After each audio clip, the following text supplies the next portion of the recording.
Hello and welcome back to my channel. If you don't know me, my name is Ari and I live with multiple rare diseases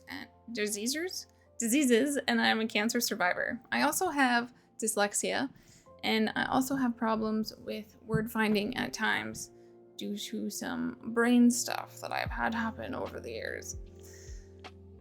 So, let's talk about Ehlers Danlos syndrome. So, EDS is something I was born with, and I think I've talked a little bit about it on this channel before.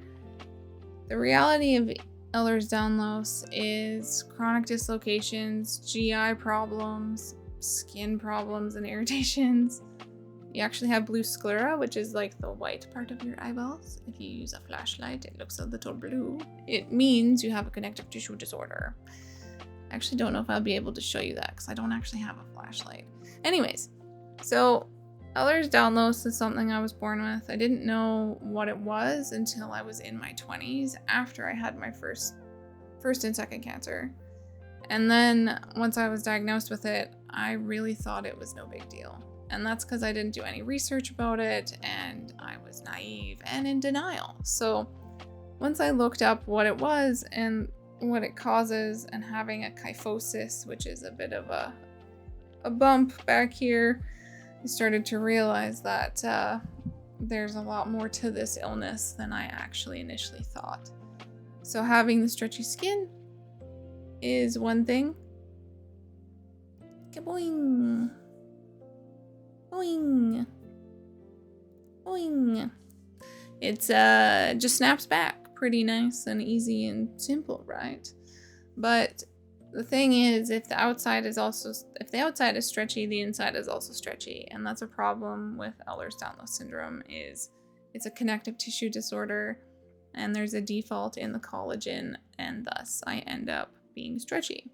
I am 36 at the time of this recording, and I may or may not look my age.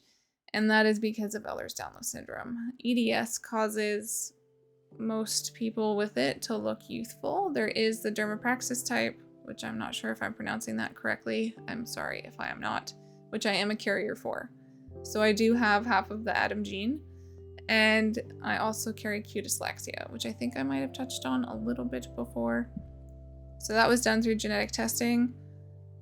I do have extremely hypermobile joints, and I'm able to do things that are pretty disgusting and contortionist-like, but without stretching or anything like that. And I'm not going to show you that stuff because that could cause injury and harm to myself, so I'm not going to do that. I may or may not try to show some of that stuff in the future, but for now I'm not going to. I have a lot of pain, especially lately. And I actually don't know what it's like to not be in pain. I've basically been in pain my entire life because of Ehlers Danlos syndrome. And if you have Ehlers Danlos syndrome, you understand that as well. So EDS causes thin skin for me anyways. So if I use like tapes on my skin rips off. I end up having problems with like if I get acne. I've had my skin just like fall off. So that's always not so fun. I was gonna say that's fun, but it's really not. Like it hurts. It's like cigarette paper. Like it's really thin. So being the age that I am, I'm a little concerned about getting older because my skin will just get even thinner because it's already quite thin.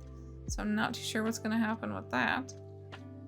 But Ehlers Danlos has caused problems with like my esophagus as an example. I have esophageal dysmotility, which basically means that when I swallow, things are supposed to go down, right? That is the normal down.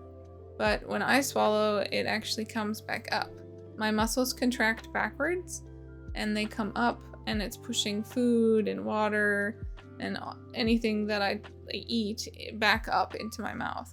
So sometimes I will have to hit or tap my chest to make stuff go down. This includes pills because they just get stuck, and then my esophagus contracts and it tries to push it back up.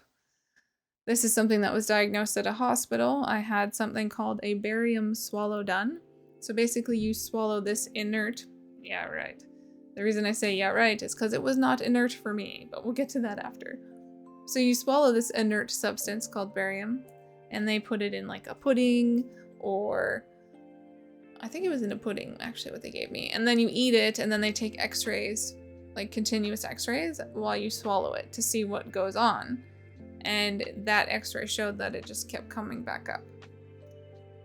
I ended up having to go back to the hospital later because the inert substance actually ended up causing breathing problems, facial swelling, and near anaphylaxis. So I ended up having an allergic reaction to this inert stuff, which means it's not supposed to cause any harm. It's just supposed to go in and come out and you're fine. But that didn't happen for me because of mast cell activation. So the esophageal thing is a problem, one in which I'm living with currently. I heal much slower than most people. My wounds take a long time to heal. I'm prone to infections. Once I get an infection, it's hard for me to fight it off, even if it's like the common cold, the flu, to name a couple things. If I get a cut on my hand or something like that, I'm more prone to infection that way. All that fun stuff. So Ehlers Danlos sucks. It's extremely painful, and it's something that causes frequent dislocations. I have dislocated so many joints in my body so frequently that I've lost count. And one that dislocates for me, especially if I raise my voice, is my hyoid bone, which is a bone here in your neck. It's a floating bone. And when it dislocates, it feels like I've swallowed razor blades. Not that I know what that's like because I've never done that, but at the same time, it's really painful. And when I've read online, that's what other people have described it as. It's this very sharp, searing sensation, and it sucks. So when that happens, I end up not being able to talk for a while, sometimes a long while, depending. Dislocate my shoulders in my sleep. I've had my legs dislocate when I was walking. Had my knees dislocate by pulling a bed sheet over them and pulling my kneecap right off. Dislocated my wrists numerous times, my elbows, my hip, my ankles. I could go on. The thing is my rolling dislocations are worse if I do not move. And that is something that I would like to talk to you about in another video. So thank you so much for being here and checking out my content. I do appreciate you being here, like I said. So feel free to comment down below if you have Ehlers Danlos syndrome, what type you have, and I look forward to talking to you again soon. Take good care. Bye.